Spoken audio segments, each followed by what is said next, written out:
بسم اللہ الرحمن الرحیم۔ آج 18واں روزہ ہے، رمضان مبارک کی برکتیں ہم سمیٹ رہے ہیں، لیکن دوسری طرف عالم اسلام پر ایک کڑا وقت ہے۔ امریکہ اور اسرائیل یہ دونوں اس وقت ایران پر حملہ آور ہیں اور شدید بمباری کی جا رہی ہے، اور اس سے بہت سے مسائل پیدا ہو رہے ہیں۔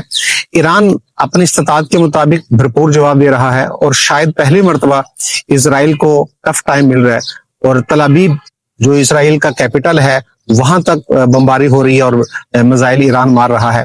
لیکن امریکہ اور اسرائیل دونوں کو فضائی ایک قوت اور برتری حاصل ہے، اور وہ اپنی فضائیہ کے ذریعے کارپیٹڈ بمباری کر رہے ہیں اسرائیل تہران پر، اور ایران کے جو بڑے شہر ہیں اس وقت وہاں پر شدید بمباری کی جا رہی ہے۔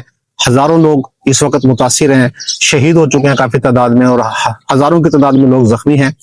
وہاں پر سوشل میڈیا اور نیٹ وغیرہ بند ہے، جس کی وجہ سے پراپر نیوز نہیں آ رہی، ورنہ شدید نقصان ہو رہا ہے۔ لیکن اس صورتحال میں افسوسناک جو پہلو ہے وہ یہ ہے کہ امریکہ وہ اپنی من مانی کر رہا ہے اور بدماشی کر رہا ہے دنیا میں۔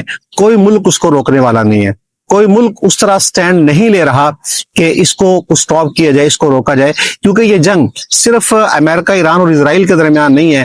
جو وقت گزر رہا ہے، گزرتے وقت کے ساتھ اس جنگ کا پھیلاؤ بڑھتا ہوا نظر آ رہا ہے، اور اس کے جو امپیکٹ ہیں صرف ایران، اسرائیل اور امریکہ تک نہیں پڑیں گے، بلکہ پوری دنیا اس جنگ سے متاثر ہو رہی ہے، اور متاثر ہونا شروع ہو گئی ہے۔ آپ دیکھیں معاشی طور پر کرائسس آنا شروع ہو گئے، پاکستان اس وقت متاثر ہو رہا ہے، تو چائنا اور رشیا جیسی طاقتیں وہ بھی اس طرح ہیلپ آؤٹ نہیں کر رہی کہ جس طرح کرنا چاہیے، اور کوئی بند باندھنا چاہیے جنگ کے آگے۔ اور جو بڑے عالمی ادارے ہیں، اقوام متحدہ ہے، اسی طرح مسلمان ممالک کی تنظیم OIC ہے، یہ دونوں تنظیمیں بھی اس وقت غیر مؤثر ہو چکی ہیں۔ اس میں سب سے افسوسناک پہلو تو OIC کا ہے، آرگنائزیشن آف اسلامک کنٹریز، جو مسلمان ممالک کی تنظیم ہے۔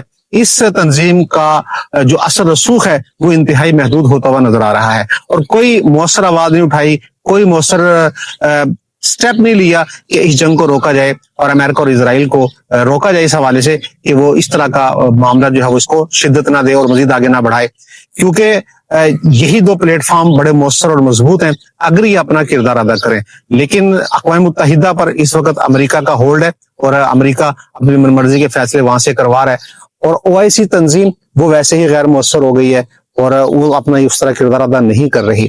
تو گزرتے وقت کے ساتھ اس جنگ میں شدت بھی آ رہی ہے، اور اس کے جو نقصانات ہیں وہ بھی بڑھتے ہوئے نظر آ رہے ہیں۔ تو اللہ تعالیٰ اپنی حفظ و امان میں رکھے، اور عالم اسلام پر اللہ اپنا فضل کرے۔ اور ایک کڑا وقت ہے، رمضان اور برکتوں کے مہینے میں مشکل وقت ہے، اللہ اس مشکل وقت کو ٹالے۔